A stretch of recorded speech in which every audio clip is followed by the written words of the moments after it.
Tick season is starting earlier and ending later than it used to. And Lyme disease isn't some rare thing. It's the most commonly reported tick-borne illness in the entire country. Here's the part people get wrong. Ticks aren't waiting for you deep in the woods.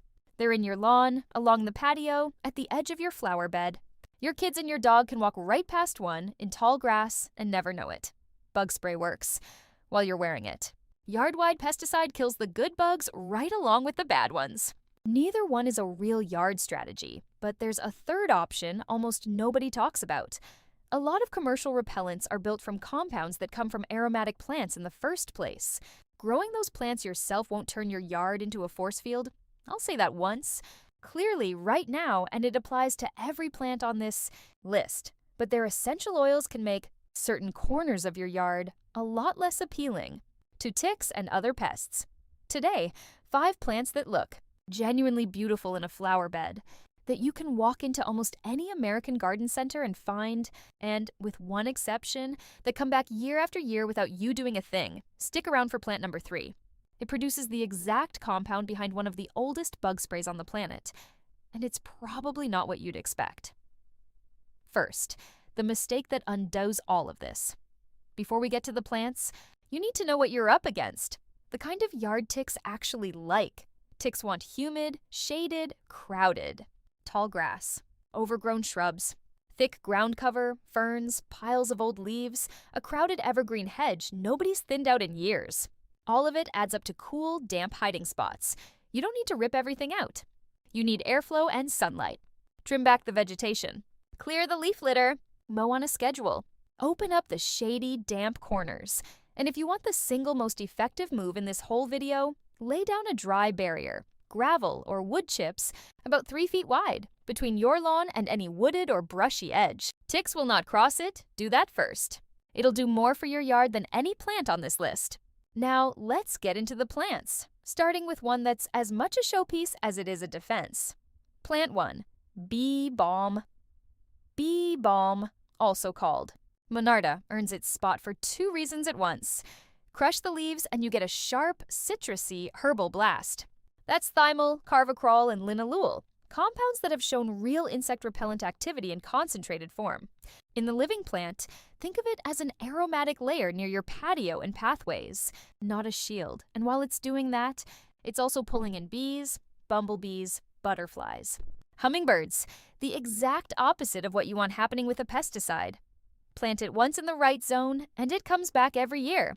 Red, pink, purple, or white, depending on the variety, blooming from summer into early fall. Some varieties stay compact. Others build into 4-foot clumps. Growing it. Full sun or partial shade.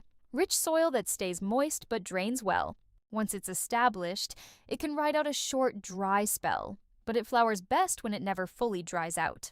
Deadhead the spent blooms to stretch the season and give it room to breathe. Crowd it and you're inviting powdery mildew. Bee balm works through fragrance. Plant 2 works the same way, except most people walk straight past it and call it a weed. Plant 2, common tansy. You've seen this one. Roadside, ditch, vacant lot, that ragged yellow button plant nobody plants on purpose. Except people have been using it in pest control for centuries. That sharp, camphor-like smell comes from potent natural compounds. And concentrated tansy extract has shown real insecticidal and repellent activity. The plant growing in your yard is not that concentrated extract. Same rule as before. Now, 2 things you actually need to know before you touch this one. It's toxic if eaten. Keep it away from kids, pets, livestock, no exceptions. And it spreads. Hard. In parts of the US, it's classified as invasive or noxious. Before you plant a single one, check your state's invasive species list. If it's legal where you live, plant a less aggressive ornamental cultivar. Cut the flower heads before they go to seed and keep it boxed in. This is not a plant it and forget it shrub. It's a plant it and manage it shrub. Growing it. Full sun, decent, well-drained soil.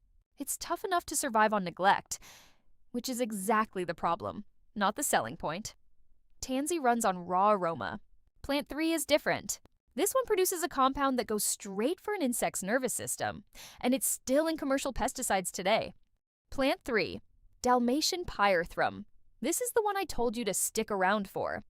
Pyrethrum's flowers contain pyrethrins, natural compounds, including cinnerins, that scramble normal nerve function in insects.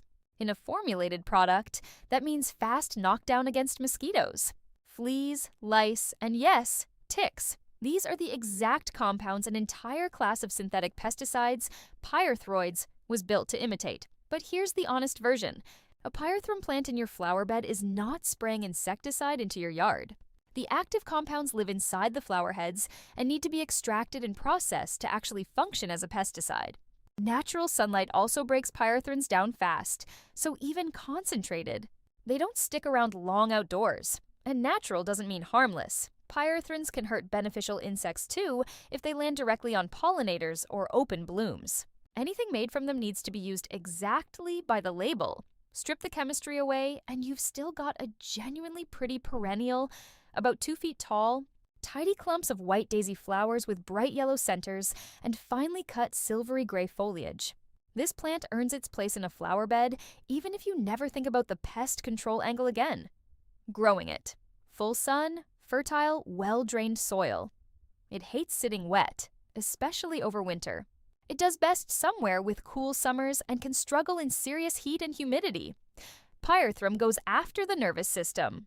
Plant 4 takes a completely different approach, and it happens to drive cats a little crazy. Plant 4 fastens catmint, low, soft, gray-green, with lavender blue flowers. Catmint is doing double duty as a genuinely good-looking border plant. The compound behind its scent is nepetalactone, and in controlled studies, it's shown repellent activity against several insects. Around the plant, that may mean a slightly less inviting patch for certain pests. Same caveat as always. It's a garden addition, not a replacement for real tick protection. You already know nepetalactone by its other job. It's the exact compound that sends cats into a frenzy over catnip. Catmint is a close cousin of catnip, but usually carries less of it, so some cats will lose their minds and others won't even look twice. This might be the easiest plant on the entire list. Hardy through most of the country, comes back every year, shrugs off heat, drought, deer, and bad soil once it's settled in. Growing it. Full sun, well-drained soil, no heavy watering or feeding required. In the hot south, a little afternoon shade keeps it looking sharp through summer. After the first flush of flowers fades, cut it back by about a third. You'll get a second wave of blooms for it, 4 plants down, each running on a different active compound. The last one's probably already sitting in your spice rack. Plant 5. Rosemary. You know rosemary from the dinner table. Roasted potatoes, chicken, bread. Turns out those same needle-like leaves that make your kitchen smell incredible are doing something in the yard too. Rosemary essential oil has shown repellent activity in concentrated form. A few pots on the patio won't clear your yard of ticks, but set them by the entrances, the walkway, the seating area, and you've added both fragrance and a mild deterrent in the spots where you actually spend time. The real advantage here is that rosemary thrives in containers, so it goes wherever you go. By the back door, next to the grill, on the table where you eat outside, winter is the catch. Rosemary is only reliably perennial in the warmer zones, roughly zone 8 through 10, depending on the variety. Anywhere colder, a hard freeze can kill it outright. The fix is simple. Keep it in a pot, and before the first hard freeze hits, bring it in somewhere cool and bright. Growing it. Full sun. Fast-draining soil, a cactus or Mediterranean mix works well in containers. It hates wet feet, so use a pot with real drainage and let the soil dry slightly between waterings. More rosemary dies from overwatering than from neglect. If you're unsure, water less. But say this part with me, no plant guarantees a tick-free yard. None. The landscaping work, clearing leaf litter, mowing on schedule, cutting back the brush, opening up the shade, laying that gravel barrier, does more than any single shrub ever will. Check yourself. Your kids and your pets after time outside. Use an EPA-registered repellent when the risk is real. Plants are a layer, not a replacement. Now tell me in the comments, is tick season actually bad where you live this year? And which of these 5 is already growing in your yard? See you in the next one!